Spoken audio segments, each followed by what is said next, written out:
In the summer of 1878, when typhoid fever claimed the lives of 47 residents in Harper County, Kansas, four brothers named Blackwood displayed an immunity that defied medical explanation.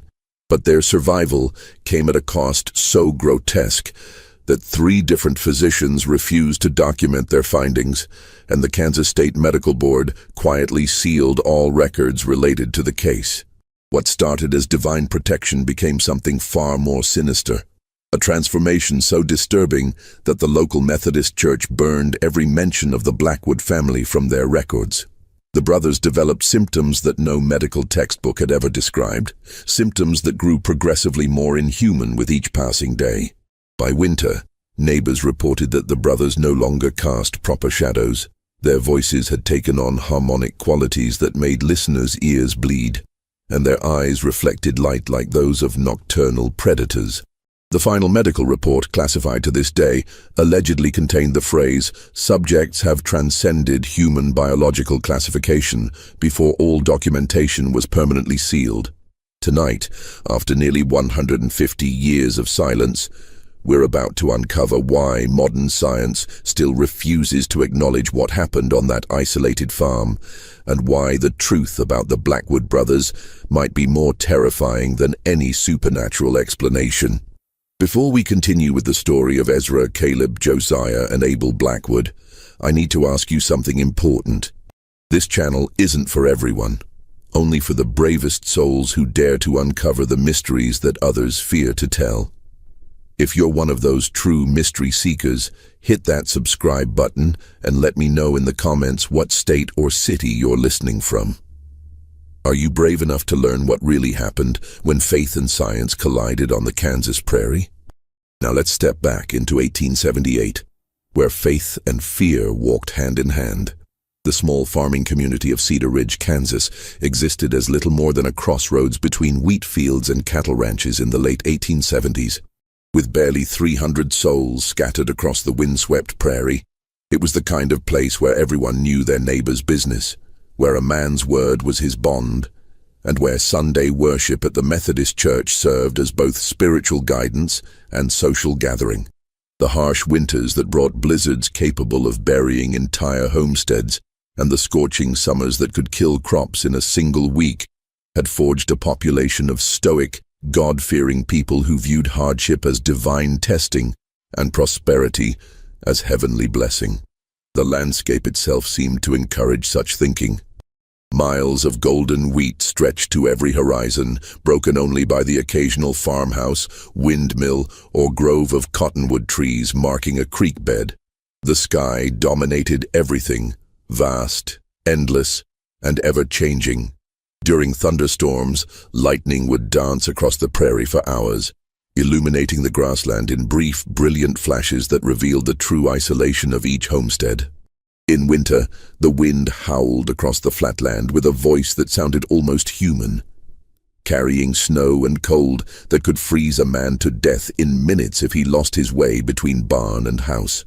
The Blackwood brothers had arrived in Cedar Ridge in the spring of 1872, purchasing 640 acres of prime prairie land with money inherited from their father's farm back in Clinton County, Ohio. The brothers had sold everything they owned, loaded their belongings into 2 covered wagons, and made the journey west with the determination of men following a divine calling. Ezra Blackwood, the eldest at 36 when they arrived, possessed the natural authority of a man accustomed to leadership and responsibility. Standing 6 feet tall with broad shoulders built by years of farm work, he carried himself with quiet dignity that commanded respect without demanding it. His weathered hands, scarred by countless hours of labor, could gentle a spooked horse or guide a plow with equal skill. But it was his eyes that people remembered most, pale blue like winter ice. They seemed to look right through a person to something deeper. Those who spoke with Ezra often came away feeling that he had seen straight into their soul and found them wanting. Caleb, 2 years younger than Ezra, served as the family's practical mind and business manager. Where Ezra led through moral authority, Caleb managed through careful planning and mathematical precision. He could calculate grain yields, livestock prices, and weather patterns with an accuracy that impressed even the most experienced farmers in the county. His ledger books, kept in meticulous handwriting, tracked every penny earned and spent, every bushel harvested, every head of cattle bought or sold. But beneath his practical exterior burned the same intense faith that motivated all the brothers. Caleb saw God's hand in everything, in the perfect geometry of a wheat field, in the precise timing of rainfall, in the mathematical harmony that governed the natural world. Josiah, the third brother at 31, had received the most formal education of the four. He had attended Ohio Wesleyan University for 2 years before their father's death called him back to the family farm. During those years, he had studied not only theology, but also medicine, philosophy, and natural sciences. His personal library, carefully transported to Kansas in a specially built crate, contained over 200 volumes covering subjects from biblical commentary to human anatomy.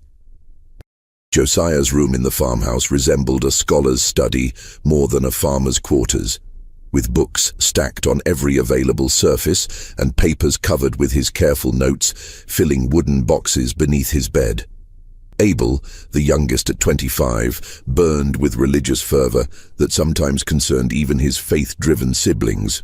Where the older brothers approached their devotion with scholarly depth or practical application, Abel's faith was pure emotion and absolute surrender. He spent hours each day in prayer, often weeping with the intensity of his communion with the divine. He fasted regularly, sometimes going days without food, while claiming that prayer and scripture provided all the sustenance he needed. His fellow church members back in Ohio had called him touched by the Spirit, but some had whispered that his devotion bordered on dangerous obsession. Unlike their neighbors who attended the Methodist church in town, a modest white-painted building with a bell tower that could be heard for miles across the prairie, the Blackwood brothers had constructed their own chapel on a hill overlooking their property. The building project had taken them the better part of their first year in Kansas. They had quarried limestone from a creek bed on their land, cut oak timber from a grove near the property line, and crafted every piece of the structure with their own hands. The chapel they built reflected their austere but deeply felt faith. The structure measured 30 feet by 20 feet, with walls of precisely fitted limestone and a roof of hand-split oak shingles. Inside, they had carved pews from local walnut wood, each one perfectly smooth and fitted with careful joinery that spoke of hours of patient craftsmanship. The altar, also hand-carved, bore inscriptions in Hebrew that Josiah had copied from his biblical texts. Tall windows on the east and west walls caught the morning and evening sun, filling the space with golden light during their dawn and dusk prayers. The brothers held their own services every Sunday morning and evening, following what they called primitive Methodist principles, a stricter interpretation of Wesley's teachings that emphasized personal revelation, direct communion with the divine, and the priesthood of all believers. Their services included longer periods of silent prayer, extensive biblical study, and what they called testimony of the Spirit, where each brother would share any divine revelations or insights he had received during the week. Their daily routine reflected their commitment to both faith and labor. They rose each morning at 4 o'clock for an hour of silent prayer in the chapel, watching the sun rise over the eastern prairie while they communed individually with God.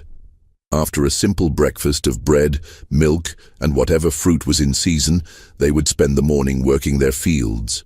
The afternoon hours were devoted to animal care, equipment maintenance, and the countless tasks required to keep a farm operational. But evening was always reserved for spiritual pursuits, Bible study, theological discussion, and group prayer that often lasted until well after midnight. The brothers lived as bachelors, dedicating themselves entirely to their faith and their land, though this decision had not been without cost. Their farmhouse, a sturdy 2-story structure they had built during their second year in Kansas, reflected their utilitarian approach to life and their deep religious commitment. The walls displayed biblical verses carved into wooden plaques, each one selected for its relevance to daily farm life and spiritual growth. Every room contained at least one well-worn Bible, and several had additional religious texts that Josiah had determined were worthy of regular study. By the summer of 1878, the Blackwood farm had become a model of agricultural success and spiritual dedication. Their wheat fields stretched golden across the prairie. Their cattle grazed contentedly on healthy grassland. Their silo bulged with grain, and their chapel stood as a testament to their unwavering faith. The brothers had achieved everything they had hoped for when they left Ohio 6 years earlier: prosperity, independence, and the freedom to worship according to their deepest convictions. Their neighbors in Cedar Ridge respected the Blackwood brothers, though many found their intensity unsettling and their isolation from community life puzzling. The brothers were known for their honesty in business dealings, their willingness to help neighbors in times of crisis, and their reputation for hard work and fair treatment of the occasional hired hands they employed during harvest season. But they were also known for their unwillingness to participate in social gatherings, their refusal to engage in casual conversations, and their habit of evaluating everyone they met with those penetrating blue eyes that seemed to see straight through to a person's soul. When the brothers came to town for supplies, which they did every 2 weeks with military precision, they moved with quiet purpose and spoke only when necessary. They would arrive at the general store with a carefully prepared list, conduct their business with polite efficiency, and depart without engaging in the social pleasantries that other farmers enjoyed. Children often stared in fascination at the 4 identical beards, perfectly trimmed and coal-black, that gave the brothers an almost biblical appearance. The first case of typhoid fever appeared in Cedar Ridge on July 15, 1878, striking with the sudden violence that characterized the most virulent strains of the disease. Mrs.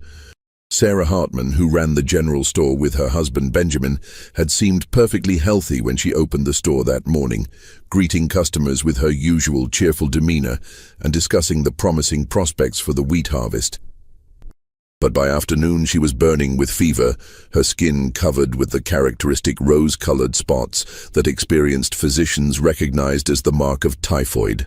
Dr. Samuel Morrison, the county's only physician, had been summoned from his rounds at the Henderson farm, where he had been delivering a breech birth that had taken most of the day.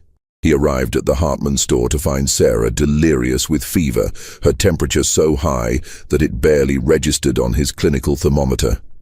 Her husband Benjamin, a normally calm and practical man, was pacing the store like a caged animal, wringing his hands and begging Dr. Morrison to do something, anything, to save his wife of 23 years. "Doc, she was fine this morning," Benjamin kept repeating, his voice cracking with desperation. "Fine as she's ever been. Served breakfast to the Henderson boys when they came for supplies, laughed at something young Tommy said about his new foal. How does a person go from healthy to this in the space of a few hours?" Dr. Morrison had seen typhoid before during his medical training in Philadelphia, but nothing quite like this. The disease typically developed over days or weeks, giving physicians time to attempt treatment and families time to prepare for the likely outcome. But Sarah Hartman's case seemed to have compressed the entire progression of the disease into a single devastating day. Her fever was higher than he had ever recorded in a living patient. Her delirium was complete and violent, and the rose-colored spots covered not just her chest, but her entire body, in patterns that seemed almost deliberate in their symmetry. Despite Dr. Morrison's best efforts, cold compresses, laudanum for the pain, and careful monitoring of her vital signs, Sarah Hartman died just after midnight on July 16th. But even in death, her case remained deeply troubling. The rigidity of her body set in far too quickly. Her skin took on a waxy pallor that suggested preservation rather than normal decomposition, and her eyes, which Dr. Morrison had closed according to proper procedure, kept opening again no matter how many times he pressed the lids shut. Within 24 hours of Sarah's death, 3 more cases appeared in Cedar Ridge. The victims seemed to have nothing in common except their use of water from the town's main well. a source that had provided clean, sweet water for the community since its founding. But when Dr. Morrison examined the well, he found evidence of contamination from runoff that had somehow breached the carefully constructed stone lining. The second victim was old Heinrich Zimmermann, a German immigrant who had farmed the same section of land for 15 years. Heinrich's case followed the same devastating pattern as Sarah's: perfect health in the morning, raging fever by afternoon, and death before dawn. But Heinrich's final hours were marked by something that Dr. Morrison had never encountered. The old farmer spoke in languages that no one in the community recognized, using words and phrases that sounded ancient and somehow threatening. The third and fourth victims were the Patterson twins, Emma and Ellen, two 16-year-old girls who had been among the most promising students in the county's single schoolhouse. Their deaths were particularly heartbreaking because they occurred simultaneously, as if the disease had coordinated its attack to claim both girls at exactly the same moment. Their father, James Patterson, later told Dr. Morrison that in their final delirium, the twins had spoken in perfect unison, reciting what sounded like prayers in a language that resembled Latin, but contained sounds that human throats should not have been able to produce.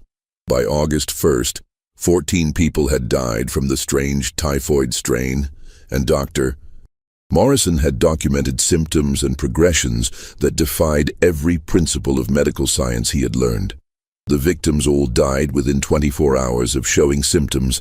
Their fevers reached temperatures that should have killed them within minutes, and their final hours were marked by delirium that seemed more like possession than medical crisis. The fear that gripped Cedar Ridge during those terrible weeks in late July and early August was unlike anything the community had ever experienced. Families barricaded themselves in their homes, refusing to venture out except for the most essential tasks. The general store, now run by Benjamin Hartman with the help of his brother-in-law, became a place of whispered conversations and furtive glances. The Methodist Church, which had always served as the community's gathering place and source of comfort, stood nearly empty during Sunday services, as people feared that any congregation might provide the disease with new victims. Dr. Morrison had ordered the contaminated well sealed and advised all residents to boil their water. But the disease continued to spread with a pattern that suggested something more than simple contamination. The victims seemed to be chosen according to some logic that had nothing to do with their exposure to the well water or their proximity to previous cases. Some families lost every member, while neighboring households remained completely healthy. It was against this backdrop of terror and confusion that the Blackwood brothers made their fateful decision to involve themselves in the crisis. The brothers had remained isolated on their farm during the early weeks of the epidemic, following their usual practice of avoiding unnecessary contact with the town and its residents. But on August 10th, Josiah announced to his brothers that he had received what he believed was a divine revelation calling them to action. "I have prayed for guidance," Josiah told his brothers as they gathered for their evening meal. "And the Lord has shown me that this pestilence is a test not just of the community's faith, but of our own worthiness to serve as his instruments. We have been preserved from the disease not for our own safety, but so that we might demonstrate the power of true faith in the face of ultimate trial." The decision once made was implemented with the same methodical precision that characterized everything the brothers did. On August 11th, Josiah traveled to town to offer their assistance to Dr. Morrison and to volunteer their services in caring for the sick. But his real purpose, which he revealed only to his brothers, was to place himself in direct contact with the disease, to invite it to test his faith and prove his worthiness as an instrument of divine will. Josiah's first stop was the home of Thomas Fletcher, the local blacksmith, whose 8-year-old son Timothy had fallen ill the previous night. The boy was burning with fever, his small body racked with convulsions that his parents were powerless to stop. When Josiah arrived, he found the Fletcher family gathered around Timothy's bed, praying desperately for divine intervention. What happened next would be remembered differently by everyone who witnessed it, but all agreed that Josiah's actions were both deeply moving and somehow disturbing.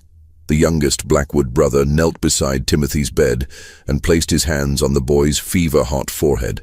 But instead of offering a conventional prayer for the child's recovery, Josiah spoke words that would haunt everyone present. "Lord God," Josiah prayed, his voice carrying across the small bedroom with unusual resonance, "if this child must suffer for reasons known only to your divine wisdom, then let that suffering pass through me and my brothers.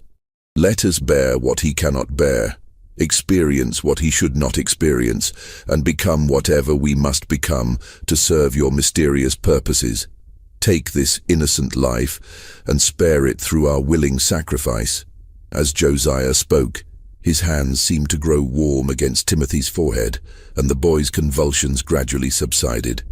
The fever that had been consuming the child's small body began to break, and for the first time in hours, Timothy Fletcher opened his eyes and spoke in his normal voice, asking for water and complaining of hunger. The transformation was so dramatic and sudden that Thomas Fletcher fell to his knees, praising God for the miracle that had saved his son.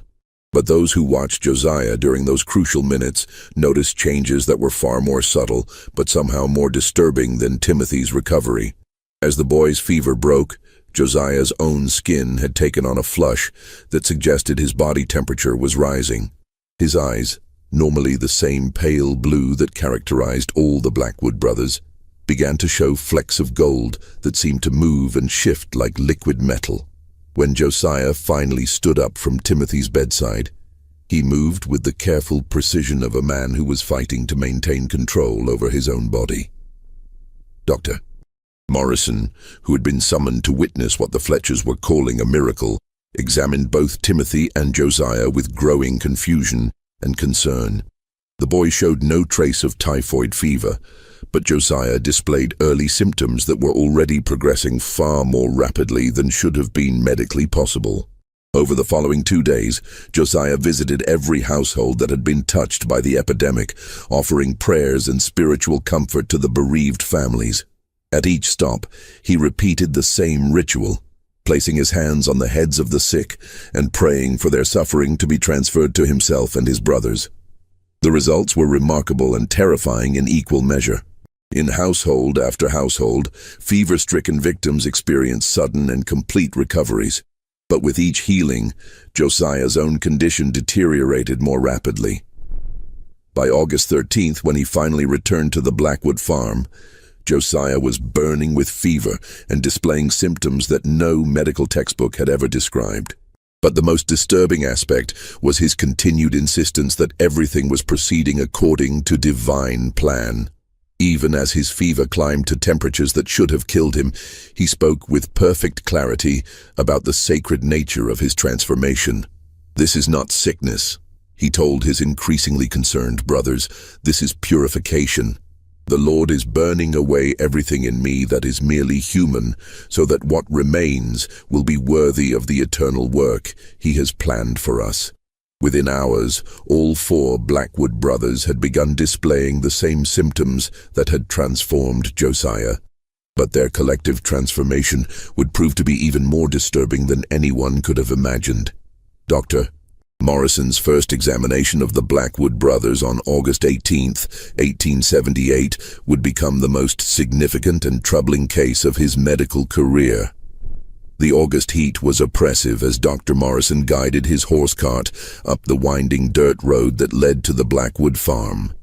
The prairie grass on either side of the path had turned brown from weeks without rain, and the air shimmered with heat waves that made the distant farmhouse seem to float like a mirage. But as he approached the property, Morrison noticed details that struck him as oddly out of place.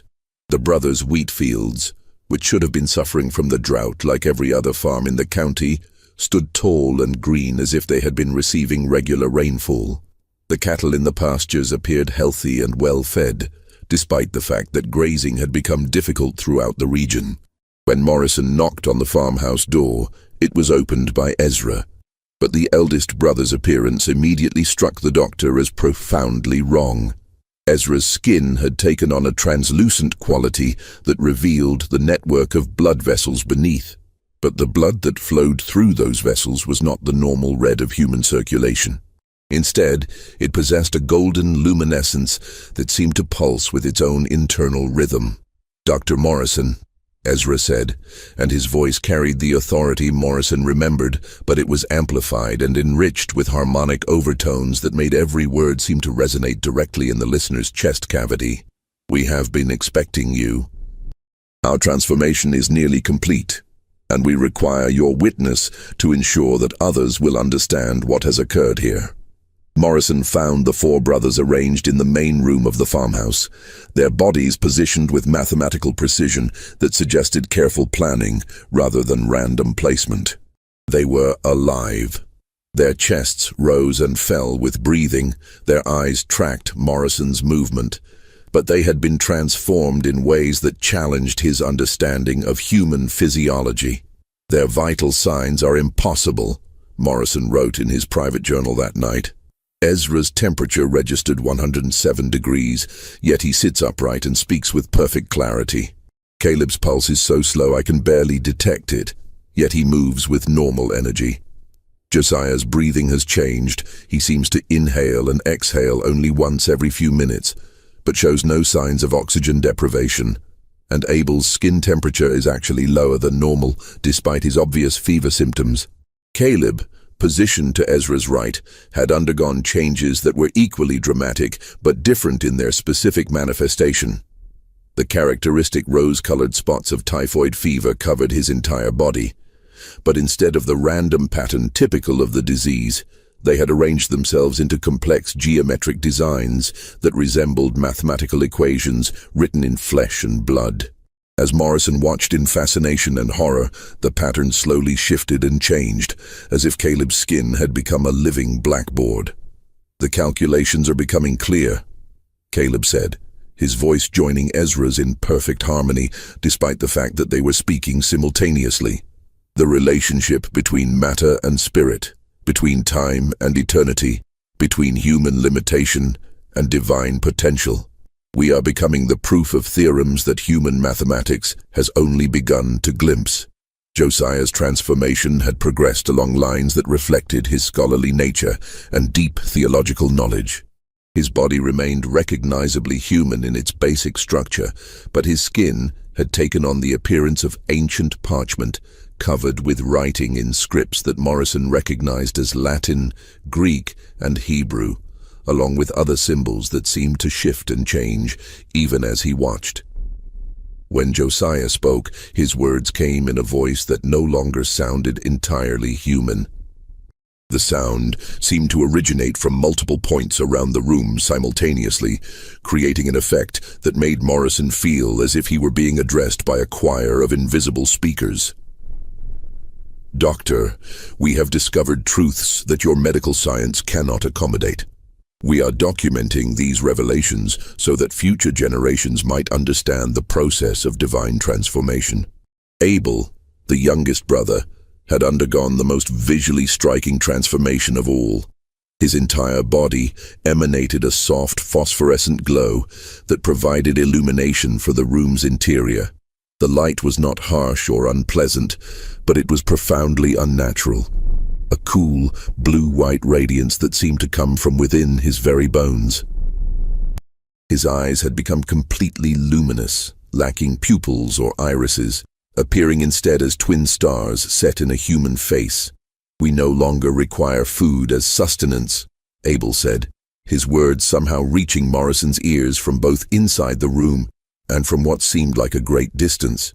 "We draw our energy directly from sources that human science has not yet discovered. We are becoming something new, something that exists between the mortal and eternal realms."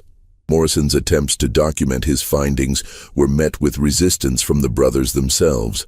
They claimed that their condition was a divine gift, a sign that God had chosen them for a special purpose. They spoke of being refined by holy fire and transformed into vessels worthy of the Lord's work. But Dr. Morrison's medical training told him something far different. The brothers' symptoms resembled no known disease. and their collective transformation suggested either mass hysteria or something more sinister. He began to suspect that they had been exposed to some unknown toxin, possibly from their well water or from contaminated grain in their silo. The community's reaction to the brothers' condition was mixed and increasingly tense. Some residents, led by Reverend Marcus Thorne of the Methodist Church, viewed their survival as miraculous. They began making pilgrimages to the Blackwood farm, hoping to witness divine intervention firsthand. Others, particularly those who had lost family members to the epidemic, found the brothers' transformation disturbing and unnatural.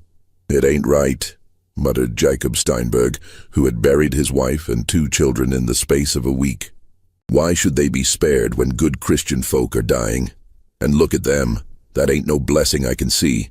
There's something wrong with those boys, something that makes my skin crawl just looking at them." The brothers' behavior during this period only intensified the community's unease. They continued to work their fields despite their condition, moving with an eerie coordination that suggested they were communicating without words. Neighbors reported seeing them standing motionless in their wheat fields for hours at a time, their faces turned toward the sky as if listening to some inaudible voice. The changes in their chapel services became particularly unsettling. The brothers had always conducted their worship privately, but now their voices could be heard across the prairie during their evening prayers.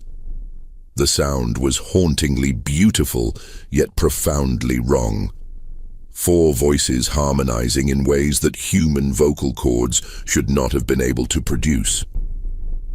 Mrs. Eleanor Patterson, who lived on the neighboring farm, later told Dr. Morrison that she had approached the chapel one evening to investigate the strange music. "I got within 50 yards of that building," she said, "and I swear on my mother's grave that I could feel something pushing me back. Not physically, you understand, but something inside my head telling me to turn around and leave. Those boys are changed, Doctor. Changed in ways that ain't natural." As August turned to September, the typhoid epidemic began to wane in Cedar Ridge. The contaminated well had been sealed, new water sources established, and the surviving residents slowly returned to their normal routines. But the mystery of the Blackwood brothers deepened with each passing day. Dr. Morrison made weekly visits to the farm, ostensibly to monitor the brothers' condition, but actually to document the progression of their transformation. What he observed challenged his understanding of human physiology and left him questioning his own sanity. Ezra's internal temperature had stabilized at 106.7 degrees Fahrenheit, yet he showed no signs of brain damage or organ failure. His eyes had developed a golden hue that seemed to shift and swirl like liquid metal. When he spoke, his words carried a weight and authority that made listeners feel compelled to agree with him, even when he said things that defied logic. "Dr. Morrison," Ezra said during one examination, "you are attempting to measure us using instruments designed for ordinary human physiology. We have moved beyond the limitations that such tools were created to assess. Our bodies now function according to principles that your medical science has not yet discovered." Caleb's rose-colored spots had continued to evolve, forming increasingly complex patterns that resembled ancient scripts. "Doctor." Morrison consulted several scholars by correspondence, sending careful drawings of the markings, but none could identify the symbols. More disturbing still, the patterns seemed to move slowly across Caleb's skin, rearranging themselves into new configurations every few days. When Morrison attempted to take a blood sample from Caleb's arm, he discovered that the brother's blood had been transformed into something that barely resembled normal human circulation. The substance that flowed from the small puncture wound was thicker than blood, golden in color, and seemed to move with deliberate purpose rather than responding to gravity and pressure. "Our circulation has been redesigned," Caleb explained, watching Morrison's growing confusion with what might have been amusement. "The fluid that sustains us now carries not just oxygen and nutrients, but information and energy from sources that transcend physical matter." Josiah's voice had become completely inhuman. When he spoke, the sound came from everywhere and nowhere at once, as if the very air around him was vibrating with his words.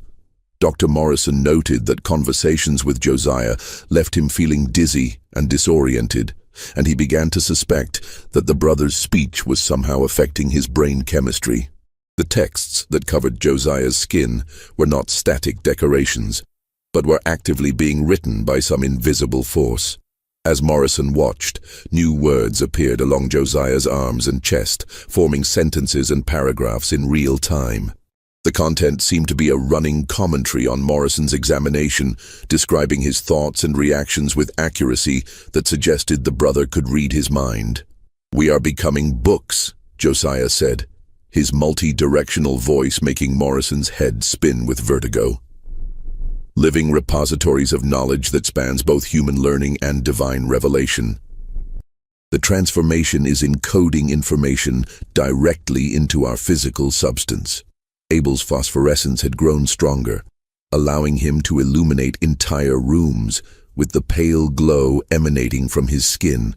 But more unsettling was his apparent ability to sense things that should have been beyond human perception. He could predict weather changes days in advance, locate lost objects without searching, and seemed to know when visitors were approaching the farm long before they became visible. During one examination, Abel demonstrated an ability to perceive things that should have been beyond human sensation. He correctly identified the contents of Morrison's medical bag without looking inside it, described in detail the condition of horses stabled half a mile away, and seemed to be aware of conversations taking place in the town of Cedar Ridge, 3 miles distant. "Our senses have been opened to perceive realities that normal humans cannot detect," Abel explained, his luminous eyes somehow managing to convey warmth despite their otherworldly appearance. "We can see across distances that should be impossible, hear sounds that carry on frequencies beyond normal hearing." The brothers' collective behavior had also changed in ways that suggested they were becoming something more than human. They moved with perfect synchronization, finishing each other's sentences and responding to unspoken communications. Their need for food and sleep had diminished dramatically. Dr. Morrison observed that they consumed perhaps half the calories of normal men and seemed to require only 2 or 3 hours of rest each night. Most disturbing of all was their claim that they were receiving divine revelations. The brothers spoke of visions showing them the future of their community, prophecies about coming disasters, and instructions for preparing their neighbors for some unnamed catastrophe. They began writing these revelations in a leather-bound journal, using a script that resembled no known language. The community's initial curiosity about the brothers' condition gradually gave way to fear and suspicion. Children were forbidden from playing near the Blackwood property, and adults crossed themselves when they saw the brothers in town. The Methodist Church, which had initially celebrated their survival as a miracle, began to distance itself from the family. Reverend Thorne, who had once praised the brothers' faith, now spoke of them with barely concealed unease. "I fear," he confided to Dr. Morrison, "that in their zeal to serve the Lord, they may have opened themselves to influences that are not entirely heavenly. There is something in their eyes now, something that looks back at you with knowledge that no mortal man should possess." By October 1878, the situation at the Blackwood farm had become untenable. The brothers' transformation had progressed to the point where they could no longer be considered entirely human, yet they remained lucid and articulate about their condition. They spoke of being purified vessels, chosen by God to serve as intermediaries between the divine and mortal realms. Dr. Morrison's documentation of their condition had become increasingly frantic. His journal entries revealed a man struggling to maintain his scientific rationalism in the face of phenomena that defied explanation. He had begun corresponding with medical colleagues in Kansas City and Chicago, seeking advice on the case, but their responses only deepened his frustration. "No physician I've consulted has ever encountered anything resembling the Blackwood brothers' condition," he wrote. "Their symptoms are physiologically impossible, yet I observe them with my own eyes. I begin to wonder if I am losing my mind, or if there are aspects of human biology that our medical science has yet to discover."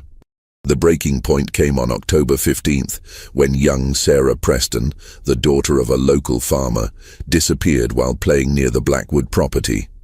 Her parents found her 3 hours later, sitting in the brothers' chapel with a serene expression on her face. She claimed that the brothers had told her wonderful secrets about heaven and had shown her visions of angels. But when Dr. Morrison examined the child, he found that her temperature had risen to 103 degrees, and her eyes had begun to take on the same golden hue that characterized Ezra's condition. The girl's parents, terrified that their daughter had been infected with whatever had changed the brothers, demanded that Dr. Morrison intervene. "You have to stop this," Sarah's father, Thomas Preston, pleaded. "Those men, or whatever they've become, they're spreading their curse to our children. My little girl keeps talking about joining them in their holy work. She says they've shown her things that no 7-year-old should know about." Dr. Morrison's examination of Sarah revealed that she had indeed been affected by her contact with the brothers. Her fever was unlike typhoid or any other disease he recognized, and her behavior had changed dramatically. She spoke with wisdom beyond her years, demonstrated knowledge of medical and theological concepts she couldn't possibly have learned, and seemed to glow with the same phosphorescence that characterized Abel. Faced with the possibility that the brother's condition might be contagious, Dr. Morrison made a decision that would haunt him for the rest of his life.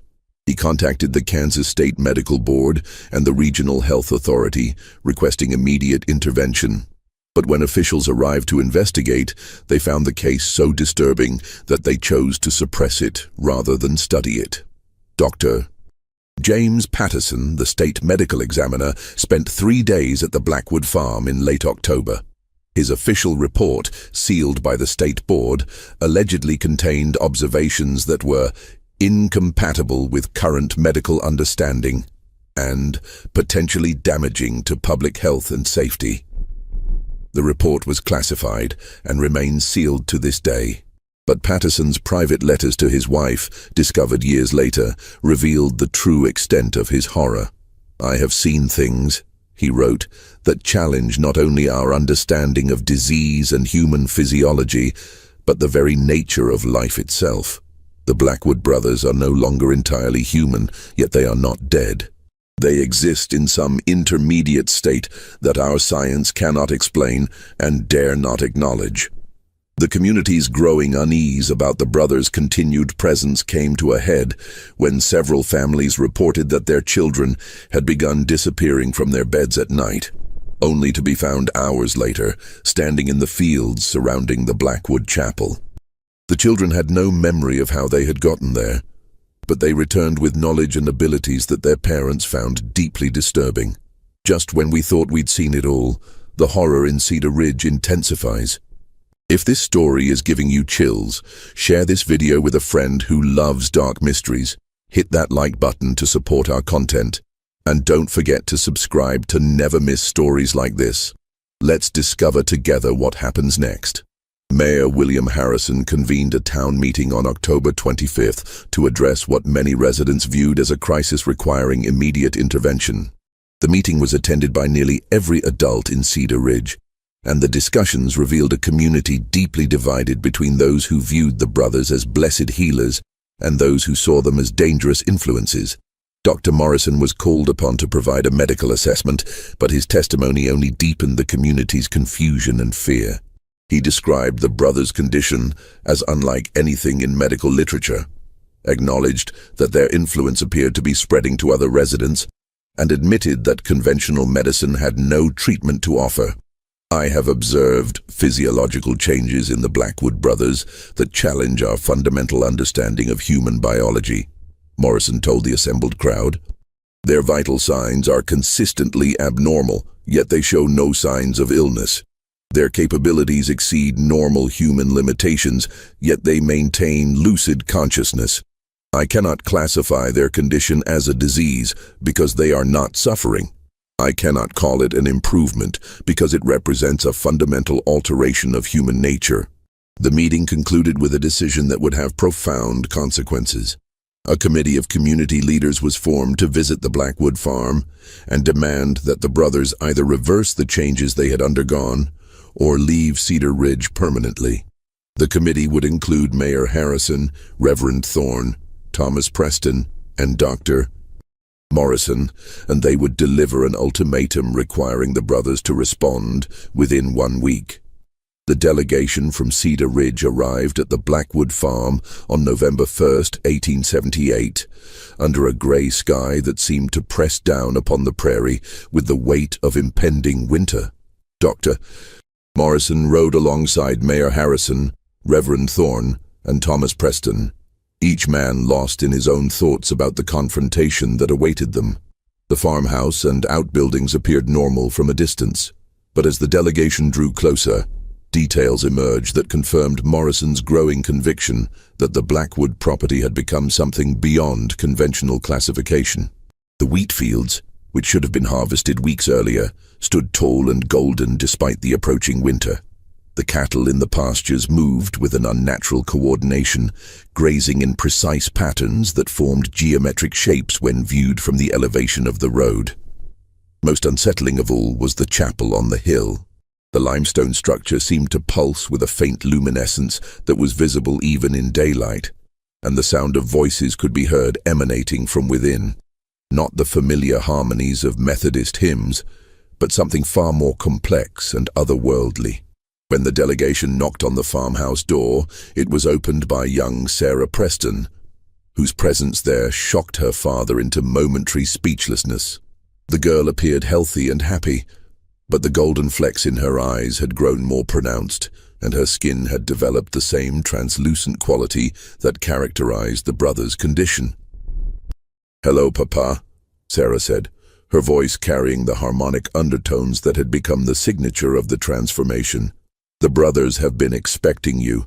They're waiting in the chapel, and they're ready to answer all your questions."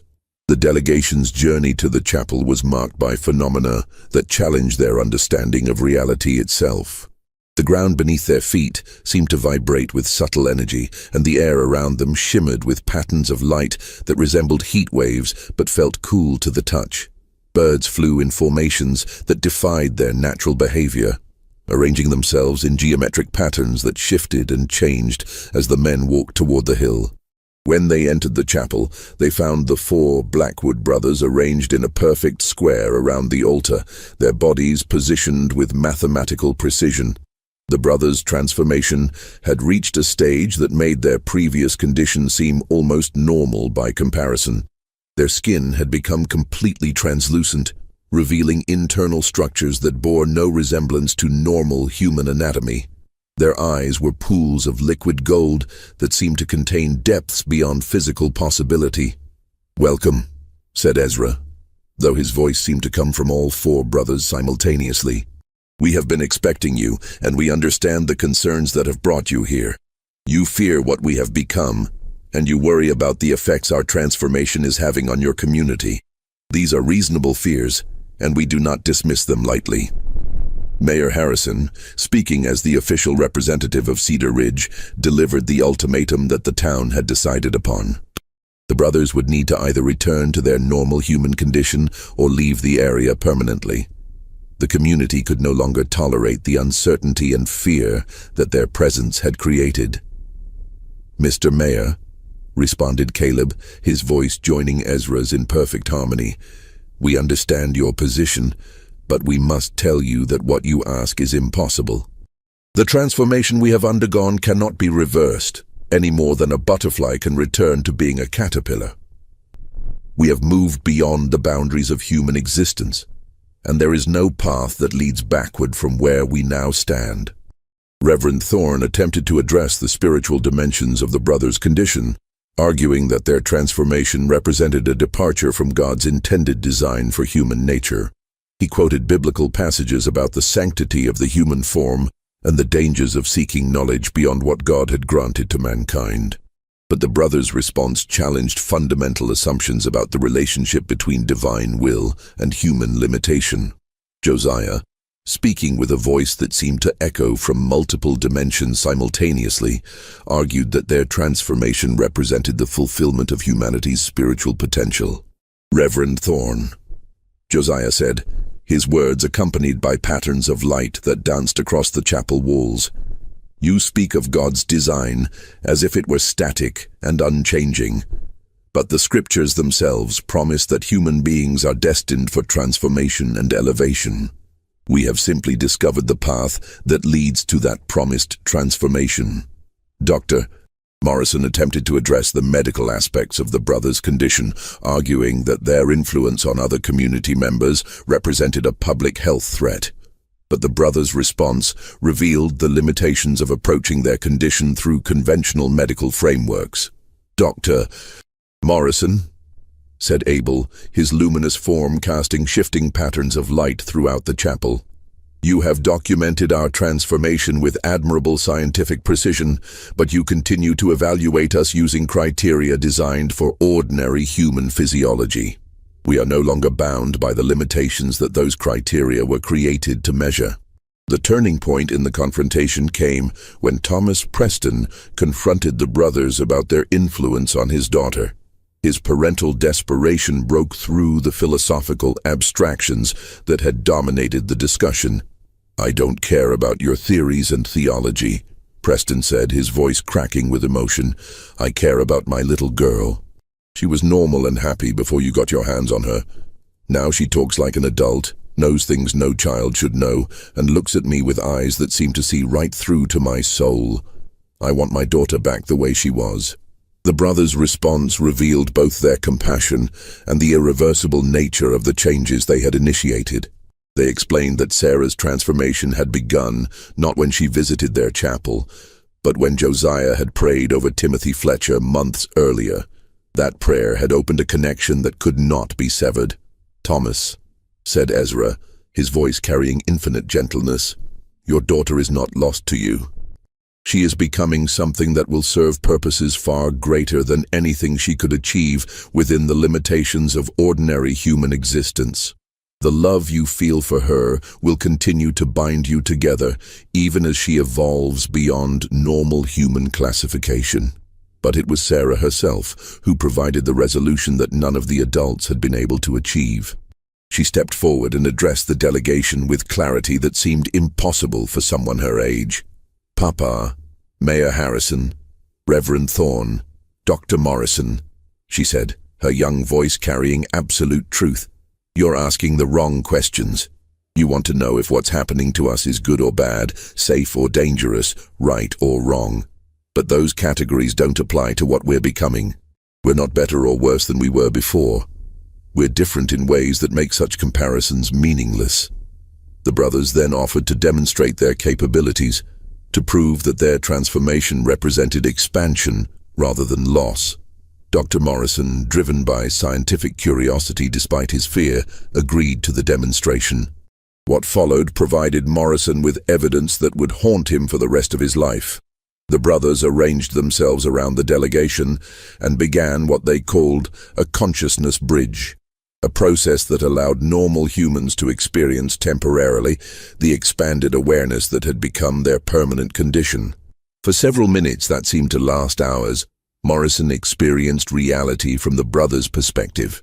He could perceive the thoughts and emotions of every person in Cedar Ridge, witness events occurring hundreds of miles away, and understand connections between apparently unrelated phenomena that revealed the underlying unity of all existence. The experience was simultaneously exhilarating and terrifying, offering knowledge that no human mind was designed to contain. When the demonstration ended, Morrison found himself changed in ways that would affect him for the rest of his life. He had experienced proof that reality was far more complex than conventional science acknowledged, but he had also discovered that some knowledge was too vast for ordinary human consciousness to process safely. The other members of the delegation had similar experiences, but the demonstration also revealed the price that came with such expansion.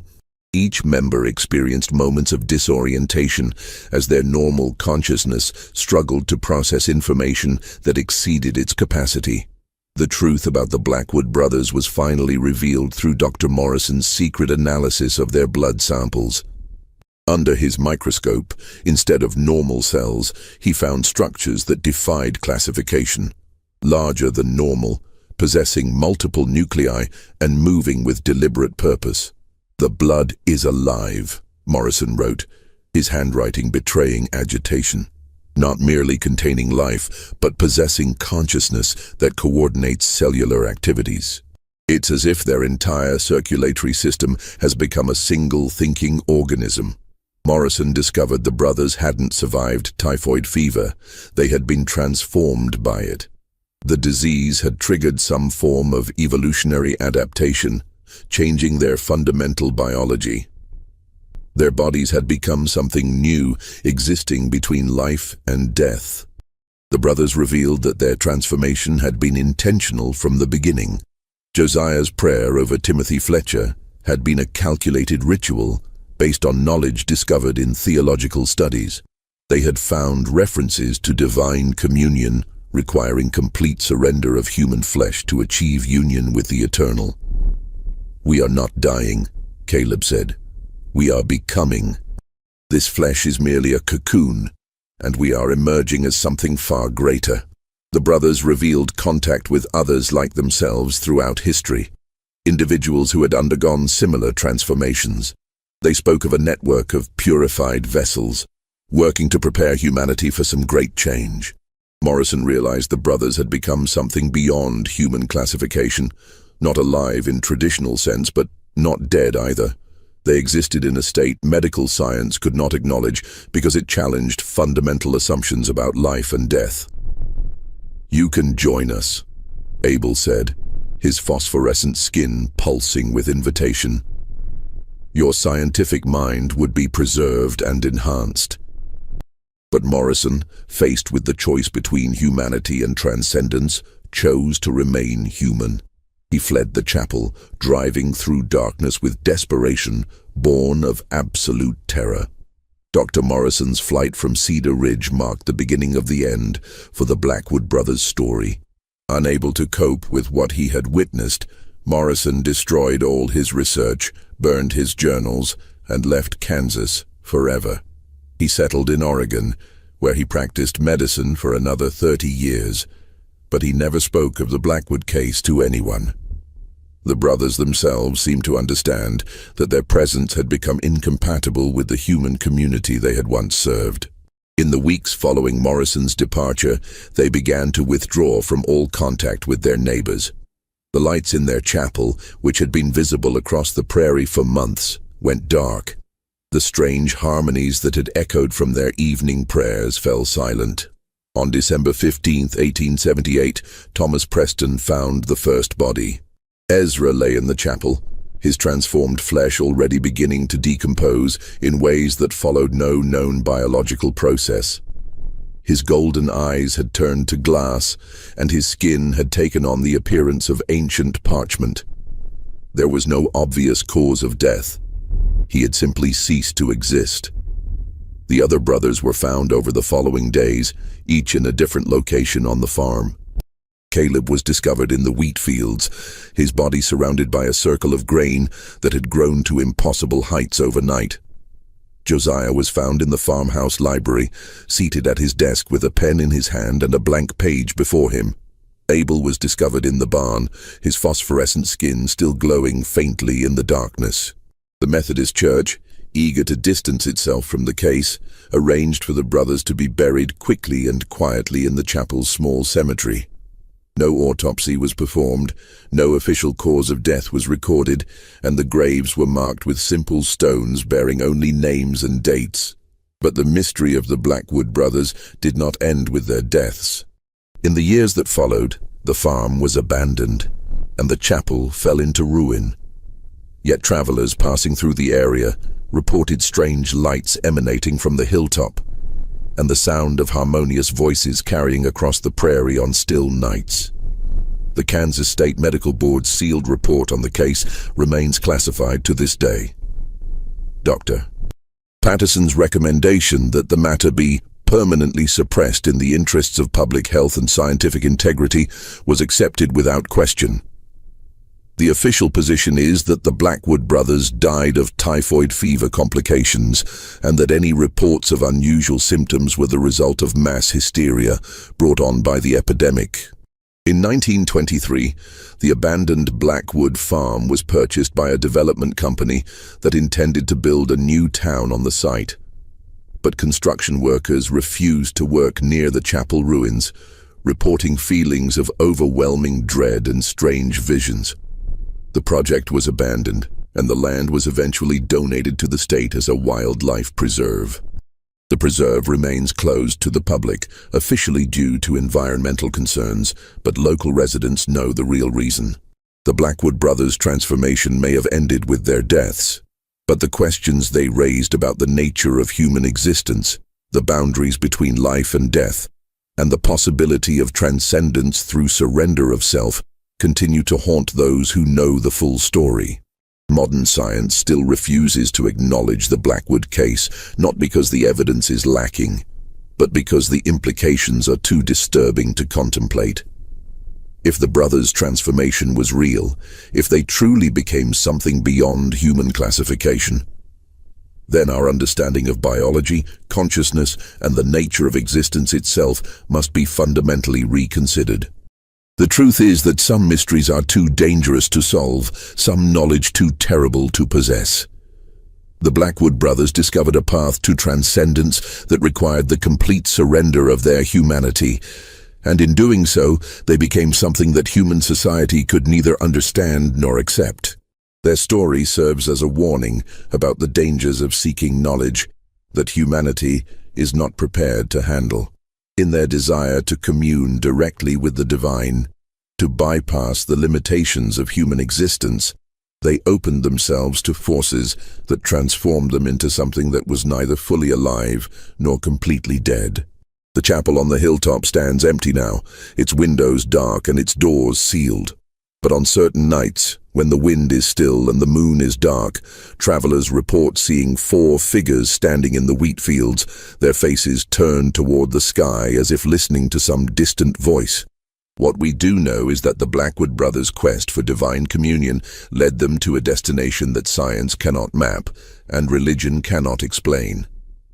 They became living proof that there are some thresholds that, once crossed, cannot be uncrossed, and some transformations that are irreversible.